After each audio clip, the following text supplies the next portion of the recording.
Ya, halo pemirsa, jumpa lagi dengan kami Jogja Crypto Dinirat bersama saya Anton Dewantoro dan Saya Saudara Hadi Suryono. Hadi Suryono. Kali ini edisi spesial Lebaran ya. Jadi sebelum kita lanjut ke kriptonya, kita akan menyampaikan selamat Idul Fitri. Mohon maaf lahir dan batin. Iya. Karena mungkin dalam kami menyampaikan informasi ada satu dua hal yang kurang tepat. Kami mohon maaf sebesar-besarnya. Yes. Nah, karena masih Idul Fitri, suasana liburan ya kita juga ngobrolnya santai. Karena 1-7 kemarin kan kita agak kenceng gitu ya, ngobrolnya serius teori, Mas. Portfolio, DeFi, terus yang terakhir malah 8 itu penipuan, kita lebih serius lagi. Yeah. Ini mungkin agak santai, kita ngomongin masa lalu gitu ya, masa lalu. Yeah. Nah, karena ini Mas, karena banyak yang nanya juga. Iya. Mas, pengalaman gimana pengalamannya dulu? Betul. Terkait kripto kok bisa nyemplung gimana? Nah, itu kan mungkin kita sambil jawabin itu ya Mas ya. Betul. Dengan cerita pengalaman. Saya itu juga dulu jane memang dijak tonggoku, namanya Mas Novi gitu. Novi Cahyo Prabowo. Itu tetangga saya, ngobrol-ngobrol di pojok beteng gitu ya, ngopi gitu. Ngopi kayak sekarang nih, sekarang saya ngopi pakai gelas Indodax nih. Era ketok ya, ketok gitu. Nah, itu waktu itu ngopi-ngopi biasa gitu, terus ya aku lagi Bitcoin ki opo is jajal wae. Waktu itu zamannya masih vip.bitcoin.co.id. Jadi sama seperti Mas Dwi di episode sebelumnya, saya juga masih ngalami masuk ke VIP bitcoin.co.id sebelum namanya berganti jadi Indodax. Nah, waktu itu ya cemplung gue, saya asal cemplung, nggak tahu caranya. Dulu masih pakai kayak semacam brokerage gitu Mas. Jadi belinya misalkan pakai Veritrans atau pakai Ahas Changer gitu ya. Iya. Ya ini. Jadi dulu saya pertama kali beli itu pakai deposit dulu di pihak ketiga, baru masuk. Pertama kali deposit 1.000 dan bingung. Pemeh tuh opo gitu. Jadi wis deposit wae sih. Pikir carry. Masuk dulu 100.000. Jadi waktu itu saya lumayan lah ada sisa proyek dari Wonogiri di tempat tak apa nih. Nah, masuk ke sini. Tapi masuk juga nggak langsung semua. Jadi pertama kali masuk itu saya beli dulu di harga Rp64.000. Dari 100.000 tak top up terus akhirnya top up lagi 3 hari kemudian itu 2.900.000. Nah, waktu itu Bitcoin harganya masih 34 juta rupiah. Wih, masih murah banget. Masih murah banget gitu. Jadi bulan Juli saya ini gini-gini seniornya Mas Hadi. Neng nek sekolah rupiah monggo Mas Hadi. Saya lebih dulu tapi nek sekolah rupiah lebih cilik. Jenengan gimana ceritanya waktu itu? Ya sama Mas. Kalau saya kan dulu pengalaman sama, tahunnya sama 2017. Itu sekitar bulan September ya Mas. Karena kan memang ya waktu itu lagi hal yang baru kan Bitcoin itu. Nek Mampetan berarti baru gelombang kedua ya, saya gelombang pertama lulus. Ya. Terus waktu itu saya ingat itu sekitar bulan September tahun 2017 ya Mas. Itu justru yang pertama saya beli waktu itu ini Mas, Ethereum. Ya, ini kan September ya. Nah, itu saya pertama beli Ethereum itu di harga masih 4,6. 4,6. BTC 57. Tadi waktu saya beli masih 34. Ini beda berapa bulan udah 57. Betul. Nah, itu saya pertama beli Ethereum. Terus baru beberapa hari kemudian, ini sekitar 2 hari itu baru beli Bitcoin. Itu di harga masih 57 juta. Ada 57, ada 55. Itu ya nominalnya lumayan waktu itu. Beli sekitar 20-an. 20 juta ya. Tadi perbandingannya gitu. Saya beli di 2,9 juta, beliau 20 juta. Jadi kita lah apa? Kira-kira saya hanya 1/10-nya itu. Tapi poinnya bukan itu ya. Mungkin lebih kita dulu mulai pada saat harganya masih sangat murah sekali. belum ada banyak exchanger baru di Indonesia, yang banyak itu banyak dipakai baru si Indodax ini. Terus setelah masuk itu harganya lumayan sih. Dari saya masuk 30, terus 50-an, terus Oktober, November itu tembus 100 kalau nggak salah. Iya. Nah, di Desember itu sampai tembus hampir 200, 200 nyentuh ya? Iya, sampai segitu itu. Nyentuh 200, itu Desember. Jadi kita mengalami lonjakan pertama lah Bitcoin itu ya. Cuman habis itu saya inget tuh makan bakmi di Pak Pele, tapi Pak Pele yang di rumahnya, yang di mana itu? Gunung Sempu. Bantul ya? Gunung Sempu ya. Di Gunung Sempu saya makan bakmi Pak Pele, masih harganya 200-an, tak tinggal madang bakmi. Mulai wis medun terus. Iya. Jadi itu bakmi termahal itu, kira-kira saya kedunan tuh ya hampir sepertiga portfolio saya itu, dari yang harga 200-an sampai dalam banget tuh ya waktu itu ya. Iya, dalam banget. Nah, ini sekalian itu. Mas, ini coba tak ceritain ya. Waktu itu kan 2017 saya masuk ya Mas ya. 2017 September masuk, itu transaksinya itu karena kita waktu itu jalanin arbitrase ya Mas ya, itu kan banyak banget transaksinya. Jadi kalau kita lihat, ini kan yang 2017. Nah, itu kalau misalnya kita ambil yang 2018-2019, wah itu banyak banget itu Mas. Mungkin kalau dijalanin itu bisa error. Di sininya bisa error karena saking ya nggak keluar Mas. Karena saking nah ini. Oh, ini banyak banget Mas transaksinya. Karena ini jual beli. Karena kebetulan ini kan akunnya akun keramat Mas. Ini akun keramat. Jadi kebetulan akun ini kan udah saya kosongin. Terakhir saya transaksi tahun 2021 kemarin. Nah ini kalau kita cek, jadi kalau di Indodax itu kan ada istilahnya ada nama, ada warna akun ya Mas ya. Warna akun itu menunjukkan kayak levelnya gitu. Nah itu kalau kita saya ketik di sini itu akan kelihatan warna, istilahnya warna sabuknya. Lu tahu alasan Melon tarik BTC ini ngomongin Elon Musk nih ya? Nah ini Mas, ini akun saya. Hijau. Jogja Crypto Dinar itu hijau. Hijau itu kalau kita search ke Indodax-nya, itu hijau itu kayaknya transaksi antara 2,5 sampai 25 miliar. Artinya kalau Saudara Hadi ini menarik duitnya semua dari pasar kripto, goyang ini pasar kripto Indonesia. Ya enggak juga Mas. Cuman jadi, karena itu volume transaksinya gede. Kalau Hadi enggak ya, sama si tadi Kevin Go juga hijau juga atau Kevin Go. Iya. Jangan sampai Hadi ketemu Kevin Go, nanti hancur pasar Indonesia ini. Iya. Terus ini Mas, ini yang menarik. Saya pakai akun ini masih beli BNB, Binance Coin itu tanggal 16 Februari. Itu harganya masih di 1,8 sama 1,9 Mas.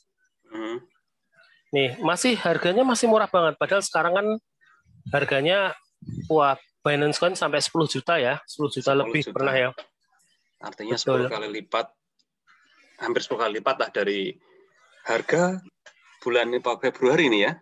Iya. Februari sampai ke Mei cuman transaksi 3 bulan, hampir 10 kali lipat. Betul. Itu BNB. Terus yang ETH tadi, Anda beli di harga masih 4 jutaan ya? 4 juta kemarin sempat tembus 60 ya, berarti 12 kali lipatan lah ya, 12 kali lipat. Betul. Dalam waktu 2017 sampai 2021, 4 tahun aja ya? 4 tahun. Nggak sampai 4 tahun lah, 3,5 tahun. Ya, kurang lebih gitu, 3,5 tahun, 12 kali atau 3 bulan, 10 kali. Kira-kira begitu. Artinya ketika sekarang ini, beberapa hari ini pasar bakaran, tadi juga di grup chatnya Indodax juga pada ngomongin Melon alias Elon Musk gitu ya kan, pada sebel gitu dia ngomong sesuatu yang jelek mengenai BTC. Apakah ini sinyal kita harus khawatir atau ya biasa wae? Ya itu kan bagian dari pergerakan normal aja Mas. Jadi normal aja ya. Nggak perlu khawatir ya. Kalau sekarang lagi pada turun ya saatnya beli. Dan gini Mas. Kudune ndedit ntar untuk THR. Ya, dan nggak turun semua. Artinya udah kita buktikan bahwa yang blockchain lain itu naik. Kayak ya. Iya, kayak Habar itu, kemudian saya punya Kusama. Solana, Chainlink, Kusama itu naik, Kusama Mas. saya badi, wah ini lah nih abang hijau, jual lah. Gitu. Iya. Jadi prinsipnya tetap sama aja, mau saham, mau forex, mau apa, kalau merah itu waktunya beli, hijau saatnya jual. Jadi begitu hijau, yang lain pada beli ya jual kita. Jadi kita betul. gitu caranya. Iya. Terus ini Mas, sekalian kemarin juga ada yang nanya, yang kan kita kemarin ngasih contoh itu portofolionya yang Mas Nrimo itu ya Mas ya? Ya. Yang Mas Nrimo kita kasih, kira-kira kalau mau bikin portfolio seperti ini, ada kita bikin klasifikasi koinnya dulu berdasarkan yang berisiko sampai yang nggak berisiko kan kita kelompokkan itu Mas. Nah, ini kan kebetulan saya kan akunnya Mas Nrimo itu kita bisa buka ini Mas, kebetulan. Mas mungkin Nrimo sekali itu tonggomu atau ya itu. Oh iya, tadi sempat disebut makanya arbit ya. Mungkin saya jelaskan dikit. Arbitrase itu jual beli antar pasar, karena antar pasar, terutama kalau sampai ke luar negeri ya, di dalam negeri pun kadang di Indodax harga berapa gitu, misalnya Bitcoin harga 850 juta, di toko kripto bisa jadi 870. Nah, selisih itu bisa diperjualbelikan antar pasar, beli di sini, Betul. jual di sana, selisih rupiahnya itulah keuntungannya. Nah, dulu zaman-zaman 2017-2018 tuh kita sampai itu ya ke pasar Korea gitu ya. Betul. Korea pakai Bitham ya. Bitham ya. Terus banknya juga sampai mau buka Shinhan Bank biar fee tarik ke KRW Korean Won-nya bisa lebih murah gitu. Nah, aku rasa itu melu wong tapi duitku yang mung sithik. Melu arbit yang mengentak nang dalan kok. Iya. Nah, ini saya lanjutin ya Mas ya. Monggo, yang tadi portfolio Mas Nrimo. Ya, yang Mas Nrimo ini kebetulan kan kita udah belikan dari awal Mei kemarin Mas, sekitar tanggal 7 apa ya. Nah, ini kita kebetulan udah beli Hedera, Chainlink, Solana, Certic, VeChain, Decentraland. Nah, ini ada 1, 2, 3, 4, 5, 6 ya Mas ya. Kebetulan yang sudah kita beli 7 sama TWT, tapi TWT-nya udah kita transfer ke wallet. Jadi yang ini kan masih ada di akunnya Binance. Nah, kan ini kan hari-hari ini kan tadi kobongan ya Mas ya, merah semua. Tapi ternyata yang kayak Hedera ini dia naiknya tinggi banget Mas. Ini kebetulan saya beli tiap token ini $500.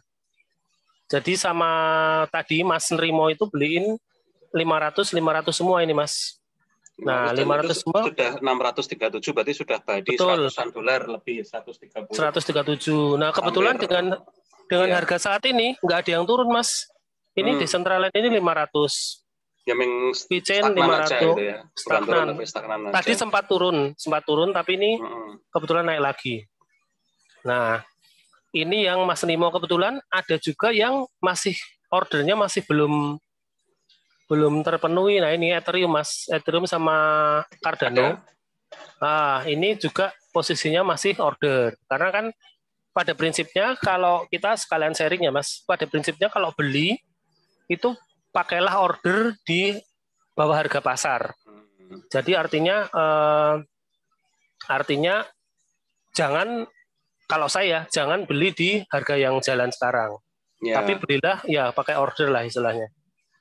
Nah, mungkin bedanya kalau di pasar saham itu ketika kita pasang terlalu ke bawah dan sampai jam tutup pasar jam 4 misalnya, terus nggak kebeli, itu hangus ordernya. Kita harus pasang order lagi. Tapi kalau di kripto ini terus ditungguin sampai 24 jam sampai itu dapat harganya. Jadi udah pasang aja. Misalkan kita yakin dia akan turun 10%, ya udah pasang di 10% di bawah harga wajar. Nanti mau 3 bulan lagi baru dapat harganya ya nggak apa-apa. Kita nggak harus pasang ulang tiap hari gitu. Nah, iya betul. Ini contohnya yang Ethereum sama Cardano ini kita order dari tanggal 13 kemarin. Sebelum Lebaran ya? Pas Ya, kemarin sebelum ya? Lebaran. Ya, kemarin. Kemudian kalau yang lainnya, kebetulan ini trade history-nya itu dapatnya ada yang tanggal 14, 13, sama ada yang 12, tanggal 11. 11. Kudune Ya, wong lihat takbiran kene malah masang rego iki. yang Hedera sama Decentraland ini dapatnya tanggal 11. Gitu, Mas. Jadi kayak misalnya nih sekarang saya pesen Ethereum di 3.500, Mas. Jadi benar-benar sama harga sekarang jauh. Sekarang kan 3.900 nih. Saya pesennya di 3.500. Ini mungkin itu yang jadi pertanyaan teman-teman adalah sebenarnya seberapa wajar gitu nunggu turunnya. Oke, kita bisa aja masang di harga 2.000, tapi kan jauh banget gitu ya. Wajarnya kita jemputnya diturunin berapa persen gitu, Mas? Kalau saya khusus untuk Ethereum itu kan karena jadi gini, Mas, kalau kita belinya terlalu tinggi ya nanti kan investasi kita nggak pertumbuhannya kurang ini ya, Mas ya, kurang maksimal juga kan. Kalau bisa kan ya kita beli di murah kan itu. Nah, itu biasanya saya ngelihatnya adalah untuk yang kasus Ethereum itu kita ngejar low yang terakhir yang deket-deket. Oh, oke. Jadi misalnya kalau kita lihat chartnya ya. Nah, harian kemarin kan atau mingguan? Harian ya? Jadi di harian itu low terakhirnya kemarin harian gitu. Dia sempat kemarin itu di sini 3510. Jadi saya sempat ngetes bawah sini 3510, lalu kemudian mantul lagi ke atas. Nah, kemungkinan ini akan jadi support yang baru kan. Supportnya. Jadi low-nya candle hijau ya? Low-nya candle merah ini. Low-nya candle merah itu. Kemarin. Ekor paling bawahnya merah itu ya? Betul. Dia kan ini di 3510 nih, Mas. Low-nya di 3510. Nah, kira-kira saya pesan di sekitar itu. Jadi kalau misalnya nggak dapat ya nggak apa-apa. Nanti tunggu begitu aja. Mungkin tunggu akan aja. Situ lagi kok ya. Ke situ lagi, kalau enggak nanti kita adjust. Misal udah seminggu atau sebulan harganya udah tinggi banget ya nanti kita geser lagi ya, kita adjust gitu. Sama si Cardano itu misalnya Cardano saya pesennya di 15 kalau nggak salah. Itu ya masih jauh banget sebenarnya. Ya 15 kan. Kalau beli kita lihat candle merah terdekat ambil batas bawahnya gitu ya. Ya, kira-kira itu. Ini kira-kira support di sekian. Saya biasanya ngira-ngiranya feelingnya seperti itu. Ini kan jadi supportnya di sekitar sini nih 15. Jadi mantul-mantulnya pasti balik ke situ. Balik ke situ dulu ya, karena jarang sih. Ya, soalnya kayak koin yang memang dipam kayak oke, merana munggah. Ya. Kalau yang wajar tuh biasanya mantul dulu ke bawah, naik, mantul dulu. Ya. Jadi ya sekali lagi kita ingetin, kalau kita kan belinya bukan yang micin ya, Mas ya. Jadi ya benar-benar koin yang bagus lah ininya, roadmap-nya, tokenominya, development-nya gitu. Ini kita bukan ngatain Doge micin ya, karena memang developernya sendiri bilang ini batu lucu-lucuan kan, dia sendiri bilang. Iya. Jadi kita bukan ngecek, bang Desus, aku kok main lagi kok. Iya, memang kalau yang koin-koin binatang itu kan memang yang Doge dan teman-temannya itu, Shiba itu, temannya ada Shiba Inu, ada Australian Shepherd, macam-macam itu kan memang meme, Mas. Memang itu benar-benar main-main. Betul. Bahkan kemarin kan koin yang disumbangin ke Vitalik dijual, Mas. Mereka dijual yang Shiba ya, untuk nyumbang ke India itu. Padahal perkiraannya nggak akan dijual sama Vitalik, tapi ternyata sama Vitalik dijual itu untuk sumbangan. Sumbangan ke India. Oh ya, India kondisinya lagi parah, bener sih katanya. Lagi parah ya. Memang selain coronanya melonjak juga sampai logistik terganggu gitu-gitu ya. Iya. Oke. Terus apa lagi, Mas ya? Iya, saya mau ngomong. Jadi prinsipnya itu, Mas. Prinsipnya adalah kalau mau pesen order di bawah aja, jangan FOMO lah, jangan FOMO. Itu titik masuk berarti itu ya. Jadi kita pasang grafik sehari gitu ya, one day, terus cari titik candle merah terdekat. Nah, kira-kira di situ mantulnya. Ya, kira-kira di situ keluarnya, itu kan biasanya ya banyak yang bilang ya wes di hodl gitu ya, Dear Life. Nah, kalau yang Mas Rimo ini kan, ini Mas, memang timeline-nya dia kan untuk jangka panjang dan 5-10 tahun. Jadi makanya kalau 5-10 tahun, masuknya jangan buru-buru, keluarnya kan nanti akan exit-nya waktu nanti masih lama banget. Jadi pertimbangannya itu, makanya kenapa kok nggak buru-buru. Beda kalau kita pendengarnya trading harian harus cepat. Makanya kan yang tadi saya contohkan yang akun Indodax itu sempat saya pakai trading harian juga ya, keluar masuknya cepat gitu. Kalau yang misalkan pengen cuan dalam hitungan seminggu gitu ya, itu ya, berarti mungkin bisa dibalik ya, kira-kira hijau terakhir di mana atau cari resistennya gimana tuh Mas, cari titik atasnya itu kira-kira piye? Kalau misalnya, jadi gini Mas, satu selain dari technical ya harus lihat roadmap. Kira-kira di seminggu ke depan, sebulan ke depan ada event apa atau ada roadmap apa ya pas itu. Begitu itu kayaknya naik, karena ada event itu ya exit-nya di situ. Jadi nggak bisa pelulu technical karena charting aja. Jadi tetap harus dilihat istilahnya event ya. Kalau di kripto kan gitu. Oh, mungkin menyimak itu kalau ada berita buruk dari kanal berita yang depannya C itu berarti saatnya beli. Oh, saatnya beli gitu ya. Saatnya beli ya. Saatnya beli gitu. Yang website penebar hoax itu ya. Penebar VUD ya. Fear, uncertainty and doubt. Ya. Iya, jadi ada memang beberapa kanal berita yang omongannya dialek, Iya. Ya nggak apa-apa, biar yang lain khawatir, kita masuk di situ. Kita masuk. Nah, kalau saat dia sudah ngomongin yang bagus-bagus, nah, kita keluar gitu. Saatnya keluar. Ya. Oke. Itu. Apalagi Mas? Berarti oke, masuk keluar ya. Keluarnya kalau masuk, pokoknya kira-kira di bawah yang harga sekarang. Kalau keluar ya monggo, mau keluar hitungan hari, hitungan minggu, atau 5 tahunan gitu ya. Iya.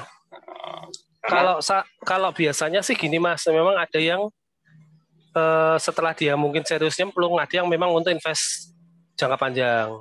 Nah yang jangka panjang yang nanti disimpan di hard wallet itu, kalau memang dia mau benar-benar aman ya, simpan hard wallet. Kalau yang untuk harian ya trading di itu aja udah cukup di broker. Oh, kombinasi kali ya. Jadi kombinasi ya. Yang koin-koin nengrat kayak ETH, BNB, BTC itu buat jangka panjang. Yang layer kedua, mana ada beberapa layer ya, layer kedua, ketiga lah.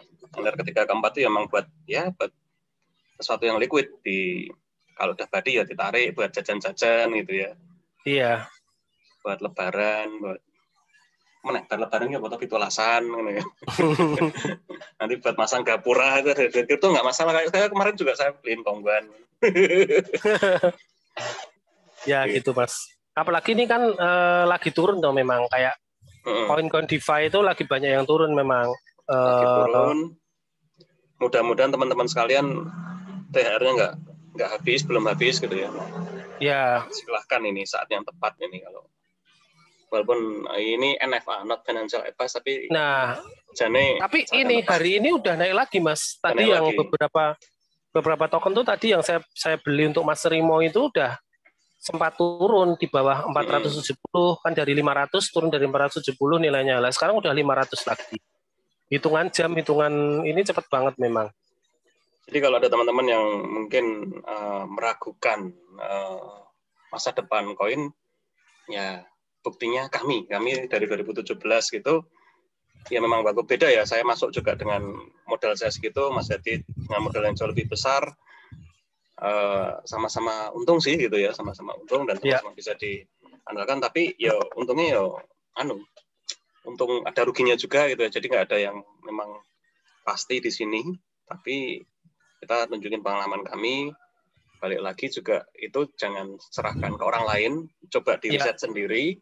Betul. Masuk sendiri, terus juga masuk dari kecil. Saya tadi masuk dari 100.000 rupiah loh ya.